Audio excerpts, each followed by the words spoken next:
சார்ந்த உழைக்கும் மக்களை, ஜனநாயக சக்திகளே, முற்போக்கு இயக்கங்களே, அனைவருக்கும் மக்கள் அதிகார கழகத்தின் சார்பாக வணக்கத்தை வந்து தெரிவிச்சுக்கிறோம்.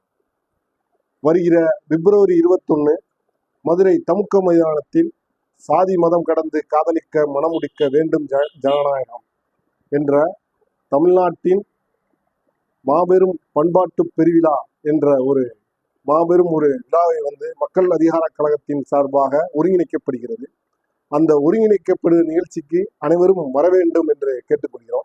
இது மட்டுமல்ல, இந்த அழைப்புதலை வந்து நீங்க வந்து பாருங்க. இந்த அழைப்புதல்ல வந்து நம்ம வந்து என்ன சொல்றோம்னா, முதல்ல இந்த அட்டை முகப்புல வந்து சாதி வெறி பிடித்த ஆணவ வெறியர்களால் இந்த தியாகிகள், வரலாற்று தியாகிகள் வந்து படுகொலை செய்யப்பட்டிருக்காங்க. இவங்களுடைய முகப்பு படத்தை வந்து இந்த அழைப்புதல்ல போட்டிருக்கோம். ஏன் வந்து இப்படி வந்து செய்ய வேண்டியதுன்னா, தமிழ்நாடு முதல்ல தமிழ்நாடு எப்படிப்பட்ட மாநிலம், அந்த மாநிலத்துக்கு ஒரு 2000 ஆண்டுகள் 3000 ஆண்டுகள் ஒரு தொடர்ச்சியான வரலாறு உண்டு. குறிப்பா ஐயன் திருவள்ளுவன் இருக்காரு. அவர் வந்து பாத்தீங்கன்னா அவருடைய திருக்குறள்ல பிறப்புக்கும் எல்லா உயிருக்கும் சொன்னார். இதெல்லாம் எதை காட்டுதுன்னா, தமிழ்நாடு எப்பயுமே வந்து பாத்தீங்கன்னா ஆரிய பார்ப்பனியத்துக்கு எதிராக தொடர்ச்சியா வந்து போராடிக்கிட்டு வர்றாங்க அப்படின்ற ஒரு வரலாற்றை பதிவு பண்றதுக்காண்டிதான் இந்த இயக்கத்தை வந்து தமிழுடைய பண்பாட்டு கூறுகளை வந்து இந்த மாநாட்டுல வந்து பேசணும் அப்படின்றதான் பேசுறோம்.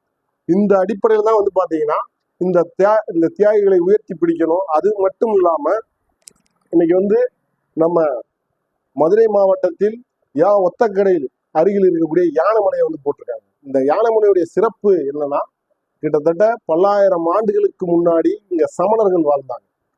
இப்ப தமிழர்கள் வந்து பாத்தீங்கன்னா எப்படி வந்து சமண மதம் வந்து குறிப்பா வந்து தமிழ்நாடு முழுவதும் எப்படி பரவி இருந்துச்சு அப்படின்றத வந்து நம்ம வந்து புரிஞ்சுக்கணும். அதுக்கு எப்படி பரவி இருந்துச்சுன்னா, ஏறக்குறைய வந்து சமண சிற்பங்கள் வந்து தமிழ்நாடு முழுவதும் 30 இடங்கள்ல வந்து இருக்குன்னு வந்து சொல்றாங்க. அதுல மதுரை மாவட்டத்துல மட்டும் வந்து பாத்தீங்கன்னா 15 இடங்கள்ல இருக்குன்னு வந்து சொல்றாங்க. நீங்க வந்து கீழக்குடியா இருக்கட்டும், அதே மாதிரி வந்து யானைமலையா இருக்கட்டும், அரட்டாப்பட்டி மலையா இருக்கட்டும், நீங்க வந்து சோமகிரி கருப்பு மலையா இருக்கட்டும், அதே மாதிரி வந்து கருங்காலக்குடியில இருக்கக்கூடிய அந்த மலையா இருக்கட்டும், எக்கச்சக்கமாக சமணர்கள் வாழ்ந்ததற்கான அனைத்து கூறுகளும் இங்க வந்து இருக்கு.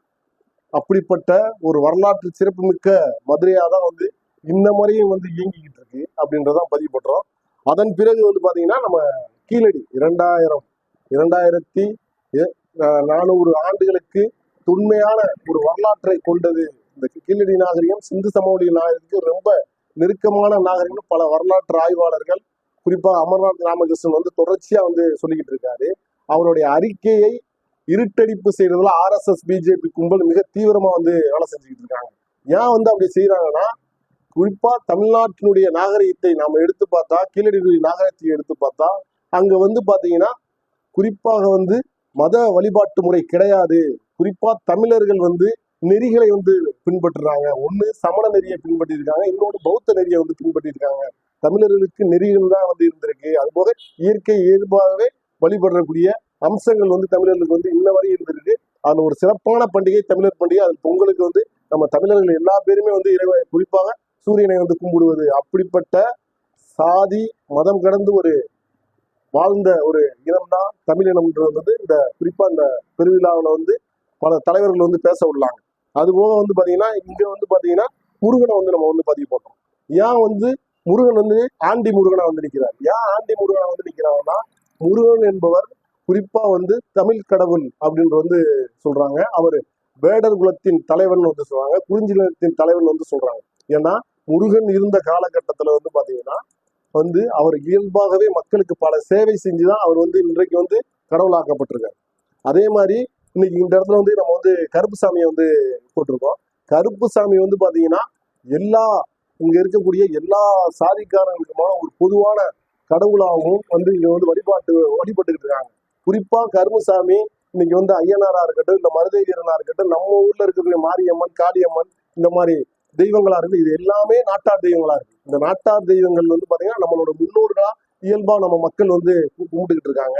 இது மட்டும் இல்லைங்க, நம்மளுடைய குறிப்பாக மக்கள் கும்பிடக்கூடிய தெய்வங்கள் வந்து எப்படி இருக்குன்னா, இயல்பாவே ஒரு ஜனநாயக பூர்வமா இருக்கு. இன்னைக்கு நம்ம அய்யனார் கோயில்ல போய் சூடமத்தி வந்து பொருத்தி வச்சுட்டு கும்பிட்டு வர முடியும், நம்ம மக்கள் வந்து கும்பிட்டு வர முடியும்.